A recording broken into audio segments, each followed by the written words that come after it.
Hey, Bethany. Hello, Dean. Bethany, okay, I have hypothetical questions to throw at you, multiple. But first, tell folks a little bit about you. Okay, so I am a fractional chief marketing officer, and I started my own firm doing this actually in April of last year, April of Okay. 2024. And before that, I did in-house marketing in my family's manufacturing company, which is located just outside of Portland, Oregon. And I did that for quite a few years. And even though the company is in Oregon, I actually live overseas most of the year in Lisbon, Portugal. Right on.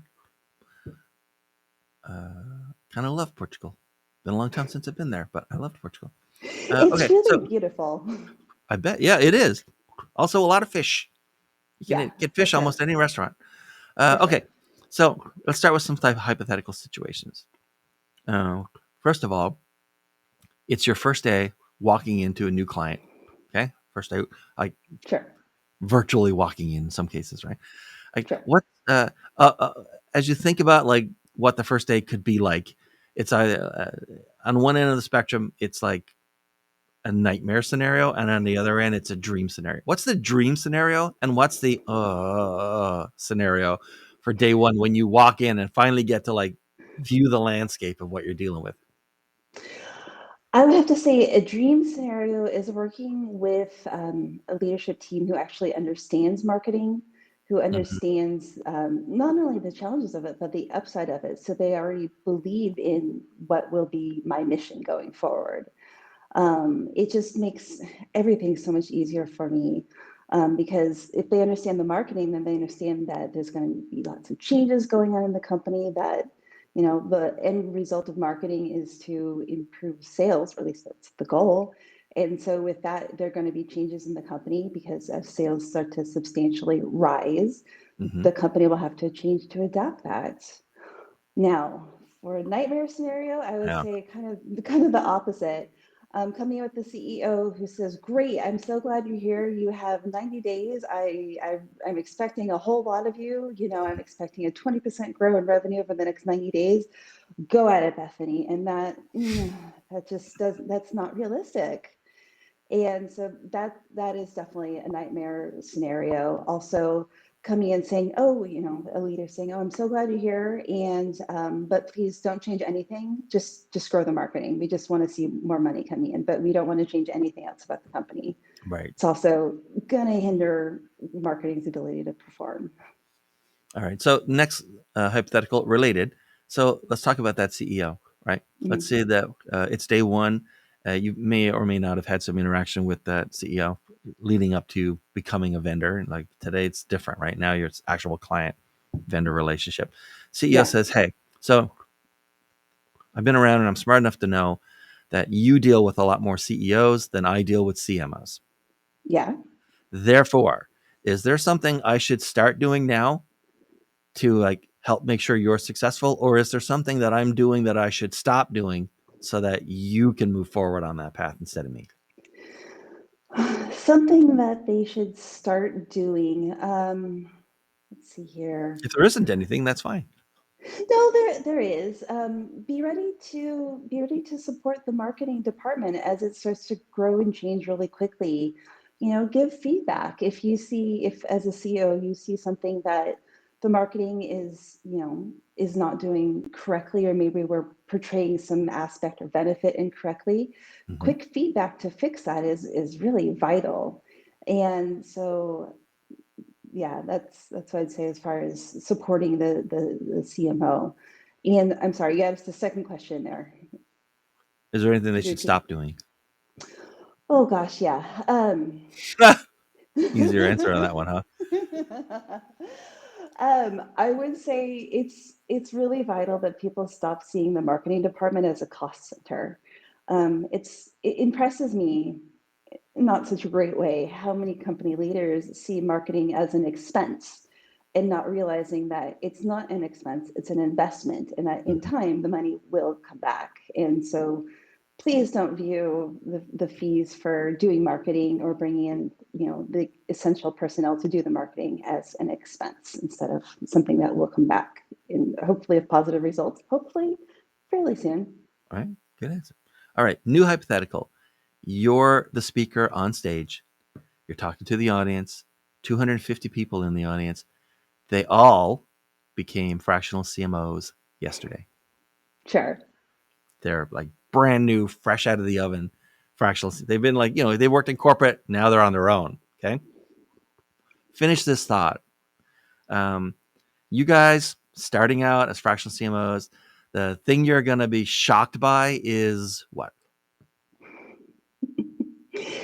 That you actually do need to learn more than just marketing. You actually do need to learn about your client's industry so that you can not necessarily be an expert in it, but at least be conversant in it. So when you join meetings, you know what's going on, and you know what you're talking about when you're talking about marketing. You have to understand the product or service thoroughly in order to market it in a very effective way. Um, there's also, you're going to have to be, as a new fractional CMO coming in, incredibly proactive. If you are the type of person in your life and in your career where you really just like to sit back and wait for work to come your way, this is not this is not for you. There's a Okay. tremendous amount of proactivity that goes into being a fractional CMO. Leading, pushing, starting, and you have to be prepared for all of that. All right. Good answer. Okay. So then you're still on stage. You're going to say, and many of your clients just do not understand what? Most don't really understand marketing. So when you speak with people who don't understand marketing, it's best to put it into simplified terms, just so that everybody can join the conversation and be aware of what you are talking about. Don't use so much jargon. It's not helpful. It's not useful. It's not necessary. Um, yeah, I'll stop there. Okay. Fair enough. Okay. And then we're going to get you off stage in a second, but this is the last part. So you're Sure. talking to this audience and you're saying, and one other thing, as fractional CMOs getting started, the main lesson I have to leave you as far as getting your next clients is what? Ooh, you're going to have to do many things that you are maybe uncomfortable with, like networking and reaching out to people who you don't know and moving beyond just social media outreach on like LinkedIn. And you're going to have to even go around to everybody that you do know and say, hey, this is what I'm doing. Do you know anybody who could be a good connection for me? Could you introduce me? And it goes back to that proactivity. And, a lot of it can be uncomfortable if you're not used to it. And, if you're afraid to do things that you're uncomfortable with, this is not for you. Um, there's a four-letter word for that. It's called sell. Yeah, Yeah. precisely.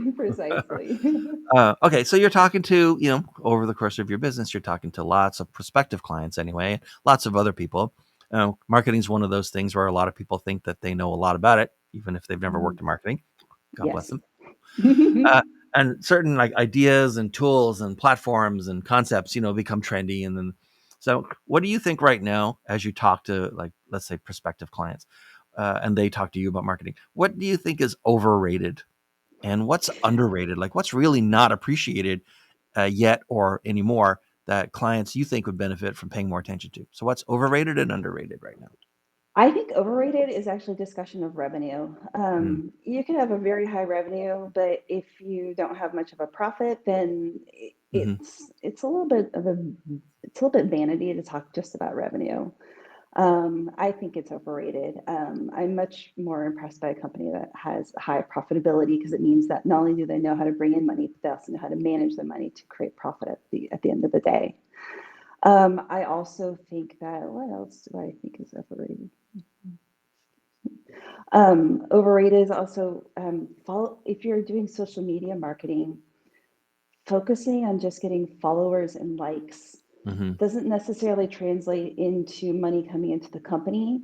And I think it can be rather distracting than taking a look at those people that are following you and liking you. Are they also buying from you? And then what's underrated? I would have to say the basic nuts and bolts of digital marketing, SEO, for instance. I've seen companies that have a very profound SEO, mechanism in their company, and they're quite profitable. Hmm. And I've seen companies that do a tremendous amount of paid advertising, and they don't focus on their SEO, and their sales just continue to decline. Moreover, the marketing just becomes more and more expensive. Hmm. Another nut and bolt that is unsung as a hero in my mind is email marketing. It is old fashioned, I know, but it's especially when you're talking about adding in some email automations like an abandoned cart series, or Hmm. a series for completing your forms to get leads in. These types of things can really just boost leads coming in and boost the business so much, and I think a lot of people undervalue how much they can add to a company. Also, just knowing your customer, consumer, client, and know what they want.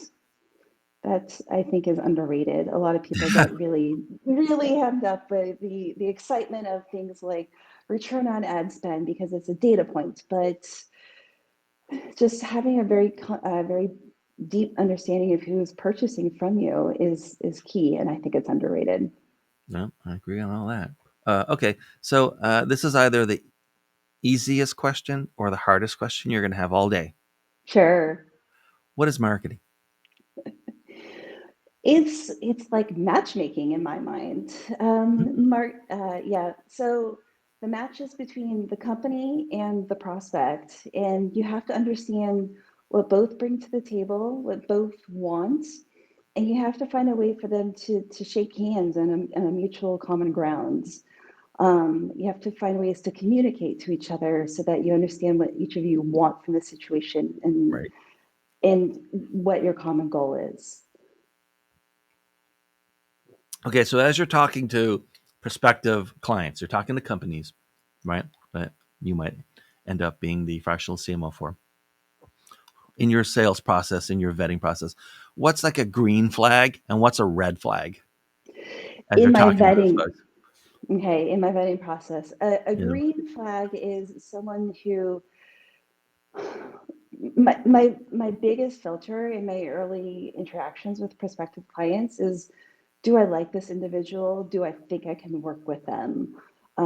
Do they seem respectful to me as a person? Do they seem respectful to their colleagues and their potential clients or customers? If they talk about wanting to, fool people into buying their product, that's not where I am. Or if they ask questions that make them seem like they doubt my ability to understand marketing, then right, it stands to reason they're going to doubt me the entire way through my collaboration with them, and I just don't care for that. And what is a green flag? What do I look for?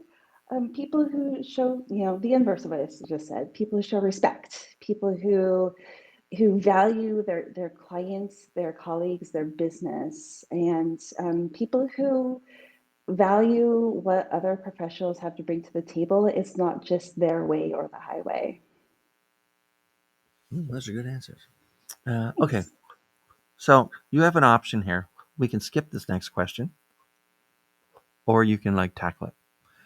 Um, you can ask me, or hypothetically ask the world any question you want.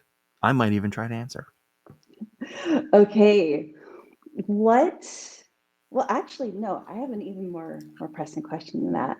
Oh, Um, okay. Pressing question. There you go. You've got many yeah, of those. because I have been on a path to learn about AI, and I've just gone down the AI rabbit hole lately. Hmm. So, in marketing, how do you use AI?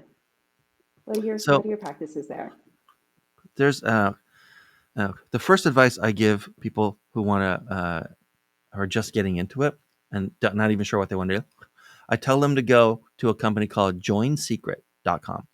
And Okay. Join Secret is not an AI company, but it's a company where it's like kind of like a bulk buying kind of organization. You pay them like for a premium membership. It's like $50. I don't forget what I got. And then you'll get massive discounts on a whole bunch of things. And one of the ones that they just added is as a 1 year pro subscription for like $180, but you get it for free to a company called you.com, you.com. And Mhm. you.com is an aggregator. So you get a membership there. There's a free version if you want to try it out. And like, then they'll let you use just about every AI engine, or like all the major ones, all the ones from Facebook, Hmm. ChatGPT, Claude, the new one out of the open source one out of China, DeepSeek, right? They even that sort of membership for like the free for the first year, it's $180, but you get it for free. Even the one that ChatGPT, the O1 version, the one they charge you like $200 a month for, you can use it for free if you go through this discount.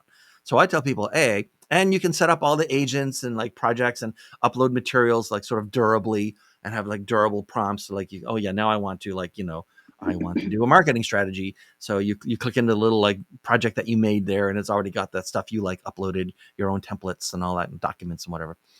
And so that way you get to play around and compare all of the paid versions of stuff without having to pay, anything really.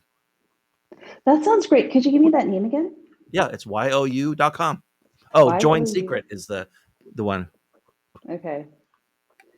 And that's Go buy the joinsecret.com. premium membership at joinsecret.com. There's, by the way, they're always running a sale. Okay. So there's always a discount to use at joinsecret.com to buy their own thing. And then that gets Okay. you like free stuff. Yeah, I use Miro, which is like a, like a, for those folks who don't know what Miro is, like a diagramming kind of like multi tool. Yeah. Join Secret, I got like 8 years of the pro version for free. It's like something stupid like that. I got Wow. like the first. I'm not like, I don't get anything. I don't have an affiliate relationship with this company. I don't care if you pay them or not. I don't make any money. But one of the things they do is they give you. I use most of my customers pay me via credit card, Okay. and there's a one time thing there that I burn through pretty quick, that where it'll waive all of the credit card processing fees for Stripe on the first $20,000 or something. Wow, that's pretty good. Yeah, so it's like $500, Yeah. $400 or $500. It's like there's no way to lose money on Join Secret as far as I can tell. Yeah. Mm. Wow, that's pretty good. But yeah, Cass, can I? Oh, you.com has all of them, including okay. that like super expensive one from ChatGPT where you ask it something, you can ask it very complex things. You can ask it to make very complex things. And it might take it'll take 3 minutes or so for it to finally reply to you. Yeah. That's how long it is because it's doing so much work. But then at the end of that, you get this like full thing. It's crazy how detailed and explicit it is about everything. Yeah, I'll check that out. Boom. But And can I ask you for, another question? yeah, sure. Okay. So, let's see here. What is the most common mistake that you see fractional CMOs making in their work with their clients? Oh, that's very easy. So, and I think I've said this before in the podcast, but we'll see. Uh, the single biggest, to me, the biggest mistake they make is not sort of like an execution or practice kind of thing. It's not understanding which business model they're operating on because they don't have a choice. Mm. So, broadly speaking, service companies, which every fractional CMO is a service company, right? Mm-hmm. They're all either marketing led companies or sales led companies. Mm-hmm. And you're a marketing led company if you sell, like I have a marketing led company. I sell a discovery workshop for positioning and figuring out what to say to people, to say to a Mm-hmm. market, and then like two kinds of writing. And it's really just one kind of writing, but it's like there's a regular size and a small, and that's it. Mm-hmm. So people they get a special ordering page, they go back and they can just buy more and re-up as they go, pay as they go. Use credit card, which is why Stripe, discounts was so nice for me, Yeah. right? I only sell two things. I sell A and I sell B, and B comes in regular size and small size. That's it. So I'm in a marketing company because I have productized services and I can just like promote the same things over and over. Almost every fractional executive, and especially the CMOs, but almost they're in a sales led business, a high touch selling business. They need to talk to individuals who will like them enough and be impressed enough with that individual to give them money. Mm-hmm. So many fractional CMOs, especially, they they're in a sales led business. They wish they were in a marketing led business. They keep spending money and time to try to find some secret, silver bullet. where like they're going to be able to like post something on LinkedIn and 4 companies are going to show up with a check, right? It does not work. No matter how much time and money you put into, oh, I'm going to hire a company that's going to write articles for me. Don't do that, right?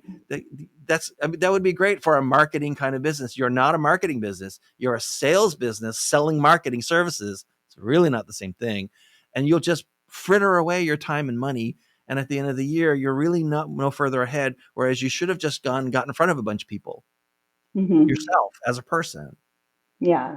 Yeah. So like so many of them will I can tell you the other thing, by the way, that frustrates me Yeah, go is ahead. that fractional CMOs are they're fascinating characters. They really are.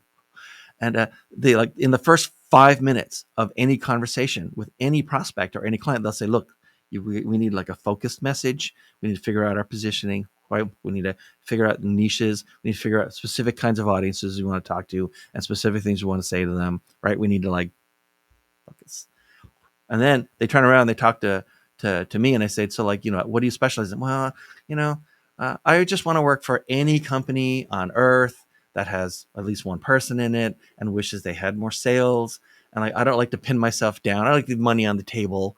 So I don't want to like specialize in just like they don't follow the very first advice they give every single client. And if it's good enough for the client, it's good enough for you, Yeah. but they don't want to focus. They don't want to position. They don't want to say no to most things and yes to a few. It's really fascinating psychology on how like, Yeah. and their clients are thinking, oh, I don't want to like niche down. I don't want to like specialize. And they're the ones promoting it. And yet they don't promote it to themselves. And it's just human nature. Every single human is biased and a hypocrite in some way or another. It's just way. Being adult just means understanding that you're a hypocrite and what you're a hypocrite about. Yeah. It's not that It's you're not a interesting. hypocrite. Yeah, what's interesting is I go to a tremendous amount of networking events, Yeah. and we all do these like 1 minute introduction of ourselves, and Mhm. a lot of people, when asked who they want to work with, it actually doesn't even really matter the field.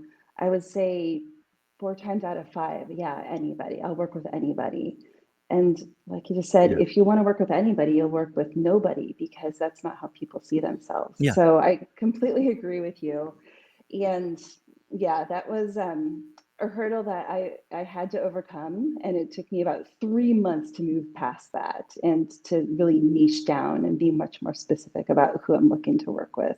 Yeah. I tell people that once you truly understand that the market that you're trying to communicate into, once you truly understand that they don't care about you, it's almost like when you're at the doctor and you get the terrible news, you've got 6 months to live. On the one hand, it's terrible news. On the other hand, you've got a lot of fun bucket list stuff coming up Yeah. because you've got Well, a yeah. freedom because you've got a deadline. Once you Yeah. understand that they don't care about you, you don't have to worry about trying to fit everyone's expectations. I say, look, everyone in their mind when they want something or they think they have a problem, let's say they go into their kitchen, right? Every cabinet in there has a purpose. Plates are here, glasses are Hmm. there, bowls are there, and then there's a junk drawer.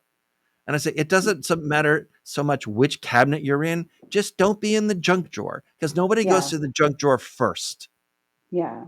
That's true. right? You can even create, this is the beauty of marketing. You can even create in their mind your own cabinet where you're the only one in it. And yet you still just want to be in the junk drawer, underneath the tape and like shoe inserts. Like, why? Don't do that. It really it doesn't make sense. And it's the other thing is it's putting you as one tiny person in a very large pool.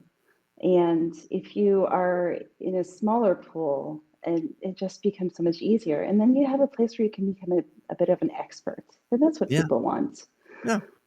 Yeah. I don't know. People are funny.